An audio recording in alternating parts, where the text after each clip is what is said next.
السلام عليكم. الحمد لله والصلاة والسلام على رسول الله وعلى آله وصحبه ومن والاه وبعد. لماذا يشكك الملاحدة في تاريخية قصة موسى عليه السلام ووجود بني إسرائيل في مصر؟ كل فترة يخرج علينا زاهي حواس ويقول لك لا وجود لموسى ولا لبني إسرائيل في الآثار الفرعونية القديمة، لكن زاهي حواس خرج مؤخرا وأجاب عن كل هذا، أوضح بما لا يدع مجالا للشك أن يستحيل أصلا نجد شيئا كهذا. وجود موسى عليه السلام أو بني إسرائيل أو قصة خروج بني إسرائيل من مصر، هذا يستحيل أن يسجل في الآثار الفرعونية القديمة، لأن هذا ضد الفرعونية. لو ذكر موسى أو بنو إسرائيل في الآثار الفرعونية فهذا يسقط فكرة الفرعون الإله. الملحد لا يفهم كيف تعمل الأركيولوجيا.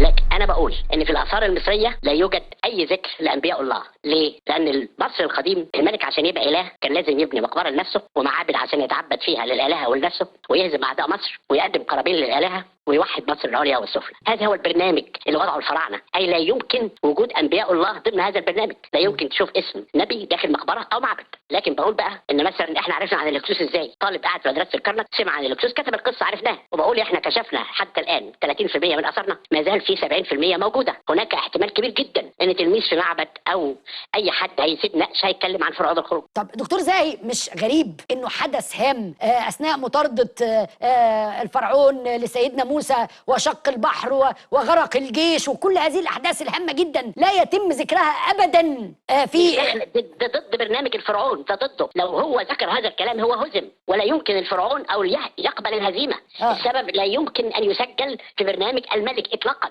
سواء الملك اللي مات أو الملك اللي عايش، لأن ده ضد طبيعة الفرعون. الفرعون دايما لازم ينتصر عشان يبقى إله، لو لم ينتصر ما كانش يبقى إله. وبالتالي إذا ذكر بص للمقابر، كل النقوش اللي في داخل المقابر عبارة عن كتب دينية بتاخذ الفرعون عشان يصل إلى السماء، ومناظر ليه بيقدم القرابين، وعلى المعابد بيهزم الأعداء، بيهزم الأعداء. لو ما هزمش الأعداء ما يروحش، ما يبقاش إله. وبالتالي هزيمته من قوم إسرائيل ومن سيدنا موسى هي ضد الطبيعة الفرعونية تماما، لا يمكن يسجلها. ذكر موسى عليه السلام وذكر خروج بني إسرائيل هذا ضد الطبيعة الفرعونية، لا يمكن الفرعون يسجل الكلام ده. الفرعون لو هزم لا يكون إلها في العقيدة الوثنية، هيذكر اسم قوم غرق من تحت رأسهم، مش هينفع، محال يسجل هذا الكلام. بنو إسرائيل ذكروا في وثيقة فرعونية لكن فقط على أنه تم القضاء عليهم. إسرائيل خربت وليس لها بذر، وده فعلا حصل، إن فرعون ذبح أبنائهم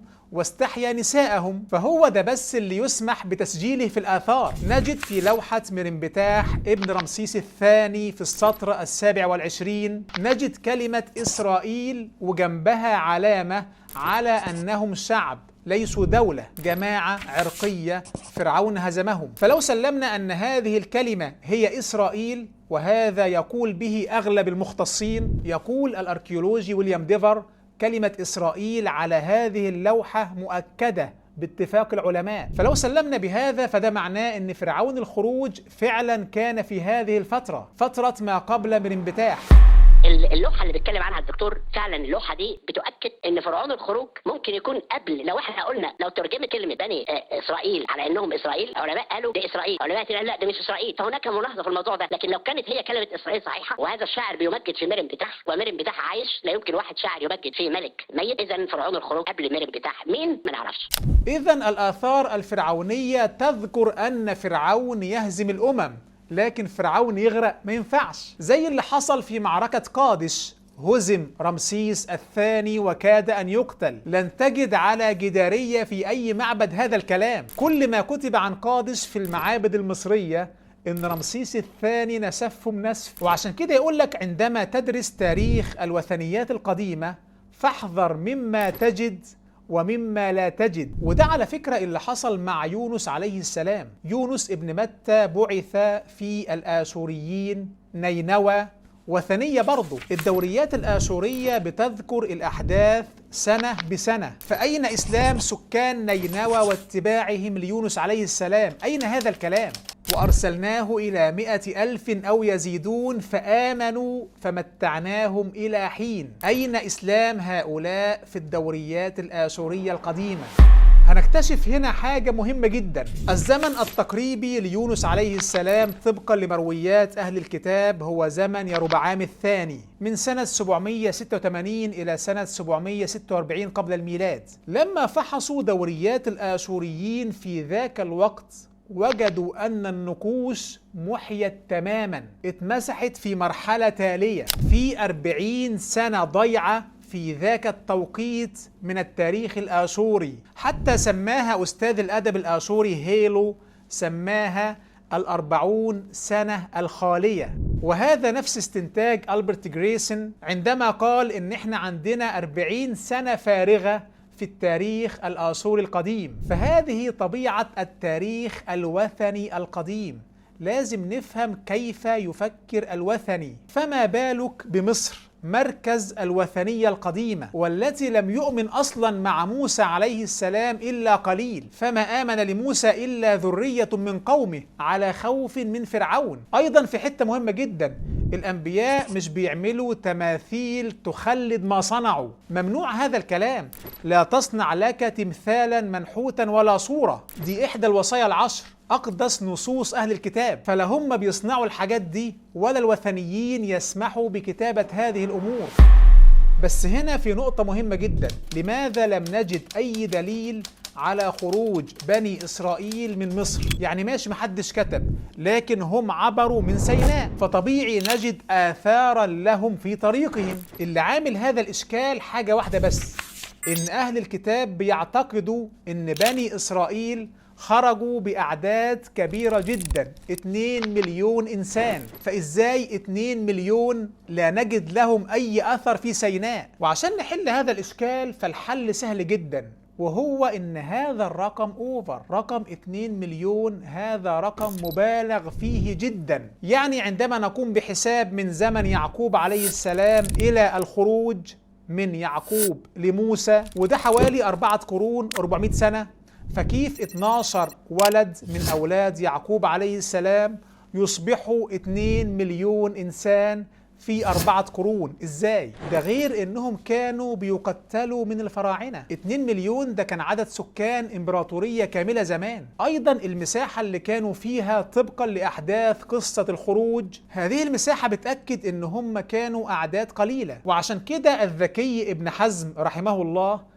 كان يسخر من هذا الرقم 2 مليون. قال: أين هذا الكذب البارد من كتاب الله؟ في كتاب الله إن هؤلاء لشرذمة قليلون. فهذا الذي لا يمكن غيره أصلا، لا يمكن إلا أن يكونوا جماعة بشرية صغيرة. وده اللي توصل إليه أكبر عالم توراتي في النصف الثاني من القرن الماضي، ريتشارد فريدمان، وهذا شخص لا ديني.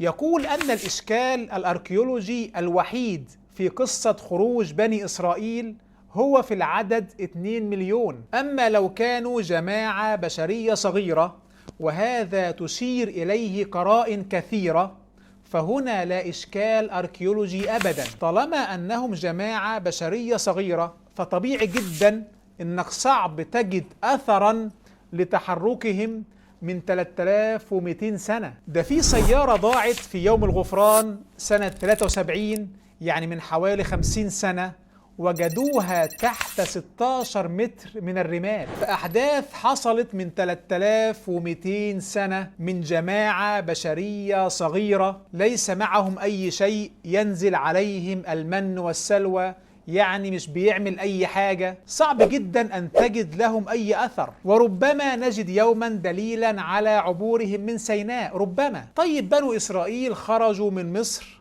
واستقروا في بلاد الشام، والمفروض هنا بقى يسهل اختبار الأحداث. الوثنيين ما هماش متحكمين، وفي استقرار نسبي لبني إسرائيل، وده فعلا اللي حصل. هتجد نفس مناطق بني إسرائيل التي وردت في سفر القضاة في التوراة، تجدها هي في البحث الأركيولوجي. ده اكتشفوا الصخرة المؤابية والأحداث في هذه الصخرة هياها الموجودة في الرواية التوراتية. وأيضا نجد اسم إشعياء النبي في ختم أثري بجوار ختم الملك حزقية، وفعلا تحكي التوراة إن إشعياء النبي كان قريبا من الملك حزقية. فهذا التأكيد الأركيولوجي على صدق أصول الرواية التوراتية لحظة وصولها بلاد الشام يؤكد صدق نفس الرواية في الأحداث السابقة لوصولهم، اللي هي لحظة الخروج من مصر. وهنجد أيضا نقش تل دان، نقش أثري من القرن التاسع قبل الميلاد بيذكر مملكة داود بالاسم، وهذا شبه إجماع بين علماء الآثار أن هذا النقش يتحدث عن مملكة داود. ويليام ديفر أركيولوجي لا أدري شهير كتبه تدرس في جامعات العالم يقول أن نقش تل دان يشير إلى مملكة داود عليه السلام. كتاب الوجود التاريخي للأنبياء للدكتور سامي عامري بيذكر أدلة كثيرة جدا في هذا الموضوع، أنا بس بدي أمثلة سريعة. إذن ورود اسم موسى عليه السلام أو بني إسرائيل في الآثار الفرعونية القديمة هذا ضد الفرعونية، لكن خارج الوثنيات نجد آثارا كثيرة. أيضا البحث الأثري ما زال بكرا، ممكن نكتشف غدا وبعد غد كثير من الأشياء. الإلحاد مشكلته إن هو بيعبث ويلعب فيما يجهل وليس فيما نعلم. يعني الملحد لن يناقش الأدلة الأركيولوجية خارج مصر، لكن يناقش ما يجهله من طبيعة تعامل الوثنيات مع الأنبياء، فبيقدم طرح غير متزن ولا نزيه. في الأخير أدعوكم لقراءة كتاب الوجود التاريخي للأنبياء للدكتور سامي عامري، كتاب مهم جدا هيفتح أفكار في ذهنك، بيذكر أدلة كتير جدا على الوجود التاريخي للأنبياء. رابط الكتاب في وصف الفيديو وفي التعليقات، وأتمنى أن نقرأ أول 160 صفحة من هذا الكتاب، تأصيلات مهمة جدا في البحث الأثري بتبين إشكالات البحث الأثري وأدلة البحث الأثري التي تدعم القضية الدينية. أتى بوثائق وأبحاث وشواهد كثيرة وكله بالصور والمراجع. ولو عايز تشوف قصة موسى وهارون عليهما السلام والأدلة التاريخية على ذلك والاعتراضات والرد عليها، في رابط مستقل لهذا الفصل من الكتاب أيضا في وصف الفيديو وفي التعليقات. المراجع في هذا الجزء لمختصين كبار زي كينيث كيتشن اللي هو أكبر عالم مصريات متخصص في عصر رمسيس الثاني تحديدا. كتاب مهم جدا في هذا الباب. لا تنسوني من صالح الدعاء، لا تنسوا دكتور سامي عامري من صالح الدعاء. نلتقي على خير والسلام عليكم ورحمة الله.